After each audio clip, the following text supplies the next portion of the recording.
जय हिंद साथियों, कैसे हैं आप लोग। आई होप कि प्लग अच्छे होंगे। आपकी जो स्टडी चलेगी बहुत ही बेहतरीन चलेगी। तो आज के सेशन में बात करने वाले हैं क्लास 10 के साइंस में बायोलॉजी की ऑब्जेक्टिव क्वेश्चन बात करेंगे और चैप्टर 1 की बात करेंगे। चैप्टर 1 का जो नाम हुआ है जय पराक्रम है और जय पराक्रम में जितना ऑब्जेक्टिव क्वेश्चन होगा ना, यानी चैप्टर 1 में जितना ऑब्जेक्टिव क्वेश्चन होगा ना, वो सारे ऑब्जेक्टिव क्वेश्चन की बात करेंगे। तो आप लोग अच्छे तरीका से सारे क्वेश्चन को देखेंगे और एक भी क्वेश्चन को जो है छोड़ने का प्रयास नहीं करेंगे, ठीक है ना। तो आप लोग अभी तक क्लास को लाइक नहीं किए तो क्लास को लाइक कर देंगे और चैनल को सब्सक्राइब कर लेंगे। सारे बच्चे जो क्लास में नए हैं और जो पुराने हैं, दोनों बच्चे के लिए बोल रहे हैं, ठीक है। चलिए 1 नंबर क्वेश्चन जो है आपके स्क्रीन पर है। 1 नंबर क्वेश्चन जो है 2025 में पूछा भी गया है। कह रहे कि शाकाहारी जीवों में छोटी आंत की लंबाई कितनी होती है। बहुत खास क्वेश्चन है और 2025 में पूछा भी गया है। आप लोग याद रखिएगा। जल्दी से बतला दीजिए कि इसका आंसर जो हो जाएगा क्या हो जाएगा। फटाफट मेरे भाई इसका आंसर फटाफट बतलाइए क्या होगा, ठीक है। क्योंकि जो है काफी बच्चे जो है ना यहाँ घबरा जाते हैं और गलत आंसर टिक आउट कर देते हैं, जिसके कारण जो होता है इसका आंसर गलत हो जाता है मेरे भाई। अरे शाकाहारी छोटी आंत की लंबाई पूछा जा रहा है तो याद रखिएगा अधिक लंबी ना होता है। क्या होता है? अधिक लंबी होता है, यानी ऑप्शन सी हो जाएगा। क्या हो जाएगा? ऑप्शन सी हो जाएगा, याद रखिएगा। 2 नंबर क्वेश्चन का छोटी आंत में पूर्ण रूप से पचा हुआ भोजन कहलाता है। मतलब जो होता है छोटी आंत में जो हम लोग भोजन करते हैं वो भोजन पच जाता है, वह क्या कहलाता है यही पूछा जा रहा है। तो याद रखना है वो जो है चाइल कहलाता है। क्या कहलाता है? जो भोजन जो होता है, खाना जो होता है पच जाता है ना, उसे हम लोग चाइल कहते हैं, यानी ऑप्शन बी वाला सही होगा, ठीक है। ये भी 2025 में पूछा गया, याद रखिएगा। चलिए अगला क्वेश्चन, यानी 3 नंबर क्वेश्चन कर रहे हैं ना कि मूल रोमों के द्वारा जल का अवशोषण किस विधि द्वारा होता है। जल्दी से बतला दीजिए। 3 का ऑप्शन क्या हो जाएगा कि मूल रोमों द्वारा जल का अधिशोषण या अवशोषण जो होता है किसके द्वारा, किस विधि द्वारा होता है। तो याद रखिएगा मेरे भाई प्रासरण द्वारा होता है। किससे होता है? प्रासरण द्वारा होता है। जो बच्चा ऑप्शन सी टिक कर रहा है बिल्कुल सही होगा, याद रखिएगा। बहुत खास क्वेश्चन है, जितना क्वेश्चन हम करा रहे हैं ना बहुत खास क्वेश्चन है। तो आप लोग सारे क्वेश्चन को अच्छे तरीके से याद रखिए मेरे भाई, यहीं से आएगा। चलिए अगला क्वेश्चन 4 नंबर क्वेश्चन कर रहे हैं ना, मुख्य गुहा का पिछला भाग है। मुख्य गुहा का पिछला भाग जो होता है क्या होता है? जल्दी से बतला दीजिए क्या होता है। तो मुख्य गुहा का हम लोग पिछला भाग को हम लोग क्या कहते हैं? ग्रसनी कहते हैं ना, ग्रसनी कहते हैं। ऑप्शन बी वाला सही हो जाएगा। 4 का ऑप्शन बी होगा, याद रखिएगा। अगला क्वेश्चन यानी 5 नंबर क्वेश्चन कराए कि छिक्तुदांत्र में स्थित करे रसांकुर का क्या कार्य होता है। कार्य मतलब काम होता है और इसका क्या काम होता है वही पूछा जा रहा है। तो याद रखिएगा अवशोषण की सतह पर क्षेत्रफल को बढ़ा देता है और ये भी 2025 में पूछा गया है। तो कहीं ना कहीं ये सारा चैप्टर जो है ना, चैप्टर जो है काफी ज्यादा इंपॉर्टेंट है। आप लोग अच्छे से याद रखिएगा। इसका ऑप्शन सी होगा, याद रखना है। चलिए अगला क्वेश्चन है 6 नंबर, देखिए ये भी 2025 में पूछा गया मेरे भाई। इस चैप्टर से देख सकते हैं ना अभी तक 6 क्वेश्चन हो गया, ठीक है। अभी तक 6 क्वेश्चन जो है 2025 में पूछा गया है। तो कहीं ना कहीं ये चैप्टर जो है काफी ज्यादा महत्वपूर्ण चैप्टर है। तो याद रखिएगा कह रहे कि 1 जूल में कितनी कैलोरी होती है, आपको तो पता होनी चाहिए और सारे बच्चे को आंसर पता होनी चाहिए कि 1 जूल में कितने कैलोरी होती है। याद रखिएगा 0 पॉइंट कितना 23 होता है। याद रखिएगा ऑप्शन ए वाला सही होगा। 6 का ऑप्शन जो हो जाएगा ये होगा, याद रखिएगा। और कहीं कहीं देखिए मेरे भाई 24 भी होता है, 0.24 कैलोरी। याद रखिएगा अगर 24 दिया है तो हम लोग 23 नहीं मारेंगे, ठीक है ना। अगर 24 दिया है तो 23 नहीं मारेंगे, क्योंकि 1 जूल में जो होता है 0.24 कैलोरी होता है, आपको पता होनी चाहिए, है ना। तो चलिए अगला क्वेश्चन है 7 नंबर क्वेश्चन करें कि प्रकाश संश्लेषण में ऑक्सीजन का मूल स्रोत क्या होता है। प्रकाश संश्लेषण में ऑक्सीजन का मूल स्रोत जो होता है वो क्या होता है, ये आपको पता होनी चाहिए। तो ये होता है जल होता है। क्या होता है? ऑक्सीजन का मूल स्रोत क्या होता है? जल होता है। और ये भी 2025 में पूछा गया, यानी 7 क्वेश्चन अभी पूछा जा चुका है बिहार बोर्ड में अभी तक, यानी 2025 में जो है 7 क्वेश्चन पूछा जा चुका है, याद रखिएगा। चलिए 8 नंबर भी क्वेश्चन 2025 में पूछा गया है। 8 नंबर भी क्वेश्चन 2025 में पूछा गया है, यानी देख सकते हैं आपकी स्क्रीन पर जो है प्रूफ के साथ दिखा रहा हूं, यहां पर देख सकते हैं ना। करे बाहरी वातावरण के कोशिका में ऑक्सीजन का स्थानांतरण और कार्बन डाइऑक्साइड को हटाना क्या कहलाता है। जल्दी से बतला दीजिए, सारे बच्चे को पता होनी चाहिए मेरे भाई, याद रखिएगा। उसे हम लोग क्या कहते हैं? तो याद रखिएगा श्वासोच्छ्वास नहीं, उसे हम निश्वास कहते हैं। क्या कहते हैं? निश्वसन कहते हैं, यानी ऑप्शन बी वाला सही होगा। 8 का ऑप्शन बी होगा, याद रखिएगा। 9 नंबर क्वेश्चन करें कि हृदय में रक्त का प्रवाह होता है। हृदय में जो होता है रक्त का प्रवाह जो होता है किसके द्वारा होता है, जल्दी से बतला दीजिए और सारे बच्चे को पता होनी चाहिए। यानी यहाँ 25 नंबर, यहाँ 2025 में भी पूछा गया, 9 नंबर भी क्वेश्चन जो है 2025 में पूछा गया है। यानी इतना जो है, इतना में जो है इस चैप्टर से जो है अभी 9 क्वेश्चन जो है 2025 में पूछा जा चुका है, देख सकते हैं आप लोग, ठीक है। तो जल्दी से बतला दीजिए इसका आंसर क्या हो जाएगा? तो याद रखिएगा इसका ऑप्शन जो हो जाएगा ए और बी दोनों हो जाएगा, याद रखना है, ठीक है। ऑप्शन डी वाला हम लोग सही करेंगे। और यहाँ देखिए 10 क्वेश्चन हो गया 2025 में, इस चैप्टर से 10 क्वेश्चन पूछा गया है। तो इस चैप्टर को जान सकते हैं कितना महत्वपूर्ण चैप्टर है, ठीक है। कह रहे हैं कि उच्च रक्तचाप की अवस्था को क्या कहते हैं? उच्च रक्तचाप की अवस्था को हम लोग क्या कहते हैं मेरे भाई? जल्दी से बतला दीजिए क्या हो जाएगा? तो उसे हम लोग क्या कहेंगे? जब उच्च रक्तचाप होगा ना तो हाइपोटेंशन होगा। क्या होगा? हाइपरटेंशन होगा, यानी ऑप्शन सी वाला सही होगा। ये 10 का ऑप्शन सी वाला जो बच्चा टिक रहा है बिल्कुल सही होगा, याद रखिएगा। 11 नंबर क्वेश्चन क्या करेंगे? कौन सा रक्त समूह डोनर के रूप में जाना जाता है? जल्दी से बतला दीजिए 11 का ऑप्शन क्या हो जाएगा? फटाफट बतला दीजिए मेरे भाई क्या होगा? तो 11 का ऑप्शन जो हो जाएगा सी हो जाएगा। क्या होगा? 11 का ऑप्शन सी हो जाएगा, क्योंकि ये जाना जाता है ना, सब किसी को डोनर जो होता है वो डोनर मतलब क्या होता है? किसी को रक्त दे देना, किसी को रक्त दे देना, ठीक है ना। तो वो ग्रुप जो होता है ना, किसी को भी चढ़ा सकते हैं, कोई भी व्यक्ति को चढ़ा सकते हैं, याद रखिएगा। तो ऑप्शन जो हो जाएगा सी हो जाएगा। और ये भी 2025 में पूछा गया, देख सकते हैं अभी तक 11 को इस चैप्टर से पूछा गया है 2025 में।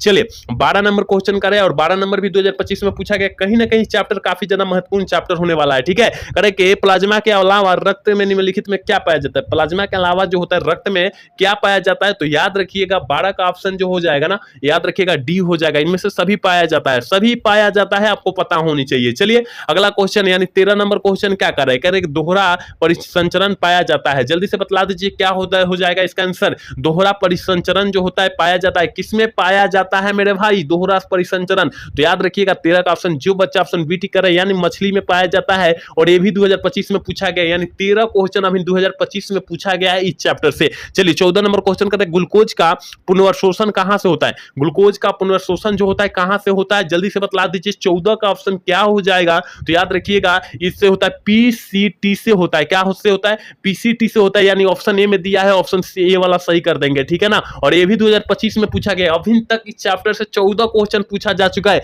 आपके स्क्रीन पर ये 14 को क्वेश्चन जो है प्रूफ है, याद रखिएगा मेरे भाई, कोई फेक नहीं है। चलिए अगला क्वेश्चन 15 नंबर क्वेश्चन करें, यूरिया रक्त के में कहां से प्रवेश करती है? यूरिया जो होती है रक्त में जो है कहां से प्रवेश करती है? आपको तो पता होनी चाहिए ना मेरे भाई, कि याद रखिएगा यूरिया जो होता है हमारे यकृत, जिसे किडनी के नाम से हम लोग जानते हैं, याद रखिएगा ऑप्शन जो हो जाएगा सी हो जाएगा। और ये भी 2025 में पूछा गया है। ये कहीं ना कहीं ये चैप्टर काफी ज्यादा महत्वपूर्ण चैप्टर है, आप लोग याद रखिएगा इस चैप्टर को। अगला क्वेश्चन यानी 16 नंबर क्वेश्चन करे कि विभिन्न क्रियाओं के फलस्वरूप बने करे के हानिकारक पदार्थ को शरीर से बाहर निकालने के तंत्र को क्या कहते हैं? शरीर से कोई हानिकारक पदार्थ है शरीर के अंदर, उसे हम लोग अंदर बाहर की तरफ त्याग देंगे, उसे हम लोग क्या कहेंगे? जैसे मलमूत्र कहते हैं, उसे हम लोग शरीर के बाहर त्यागते हैं ना, तो उसे हम लोग क्या कहते हैं? तो याद रखिएगा उत्सर्जन तंत्र कहते हैं। क्या कहते हैं? उत्सर्जन कहते हैं, आपको तो पता होनी चाहिए ना। ऑप्शन सी वाला सही होगा, याद रखिएगा, ये भी 2025 में पूछा गया है। चलिए अगला क्वेश्चन यानी 17 नंबर क्वेश्चन करें, प्रोटोजोआ उत्सर्जित पदार्थ का निष्कर्षण कैसे करता है? प्रोटोजोआ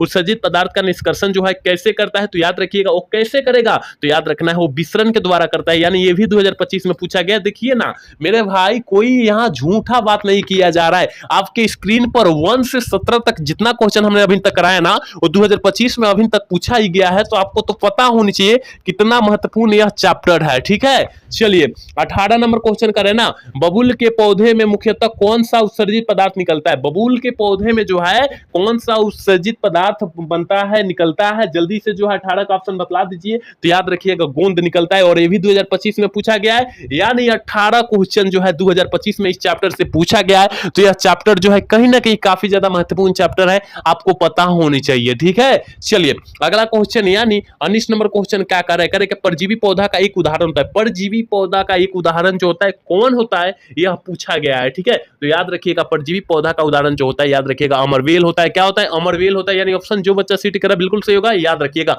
और यह 2024 में प्रश्न पूछा भी गया है। चलिए अगला क्वेश्चन 20 नंबर क्वेश्चन का, मनुष्य में नासिका छिद्र लैसरिक ट्रैकिया तथा फेफड़ा मिलकर क्या बनाता है? जल्दी से बतला दीजिए कि फेफड़ा मिलकर जो होएगा क्या बनाएगा? तो याद रखना है ये जो होता है श्वसन तंत्र बनाता है, याद रखिएगा ऑप्शन डी वाला सही होगा। मेरे भाई अभी तक क्लास को लाइक नहीं किया तो एक बार क्लास को लाइक कर दीजिए, जबरदस्त, ठीक है। चलिए 21 नंबर क्वेश्चन करें कि पौधे में वायवीय भागों में जल का स्टोमा द्वारा वाष्प के रूप में निष्कासन कहलाता है। क्या कहलाता है? निष्कासन जो है क्या कहलाता है? तो याद रखिएगा वो जो होता है वाष्प उत्सर्जन कहलाता है। आपके सर जी बतलाए होंगे, जरूर बतलाए होंगे। चलिए 22 नंबर क्वेश्चन करें, एपीटी में फास्फेट की संख्या कितनी होती है? एटीपी में फास्फेट की संख्या जो होती है वो कितनी होती है? तो मेरे भाई 3 होती है। कितनी होती है? एटीपी में फास्फेट की संख्या 3 होती है। याद रखिएगा, जो बच्चा ऑप्शन सी टिक करा बिल्कुल सही होगा, याद रखना है मेरे भाई। 24 नंबर क्वेश्चन कह रहा है कि कोशिकीय ईंधन निम्न में से कौन है? कोशिकीय ईंधन निम्न में से कौन है? आपको पता होनी चाहिए कि कोशिकीय ईंधन जो है,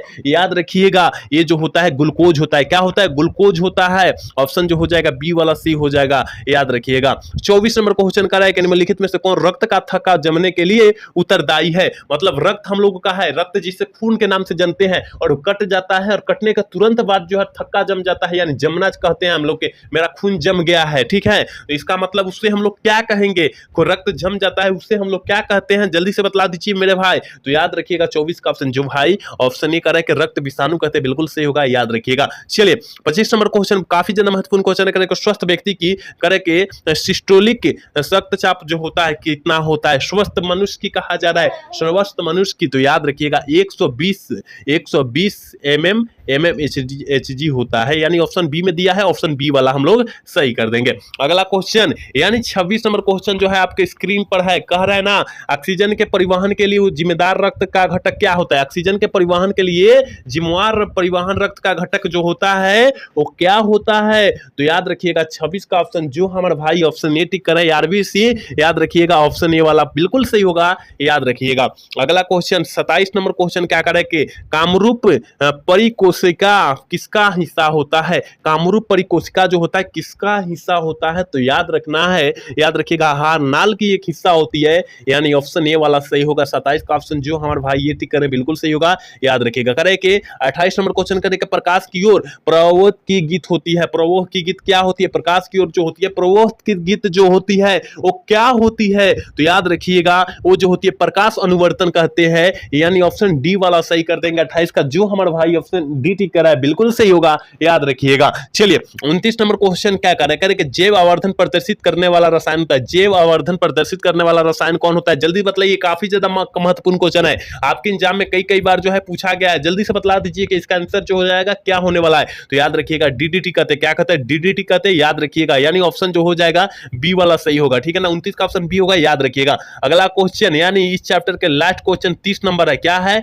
इस क्लास के लास्ट क्वेश्चन 30 नंबर है। करे कि रंध्र का मुख्य कार्य क्या होता है? रंध्र का मुख्य कार्य जो होता है मेरे भाई वो क्या होता है? तो याद रखिएगा रंध्र का मुख्य कार्य जो होता है ना, याद रखिएगा गैसों का विनिमय और वाष्प उत्सर्जन होता है, यानी 30 का ऑप्शन जो हमारे भाई बी टिक कर है बिल्कुल सही होगा, याद रखिएगा। तो इस चैप्टर से हमने 30 क्वेश्चन काफी वीवीआई बतलाया है। आप लोग इस 30 चैप्टर को 30 क्वेश्चन को जो है ना अच्छे तरीका से याद रख लीजिएगा और एक भी प्रश्न को छोड़ने का प्रयास मत कीजिएगा, ठीक है ना। तो मिलते हैं अगला सेशन में। जय हिंद, जय भारत।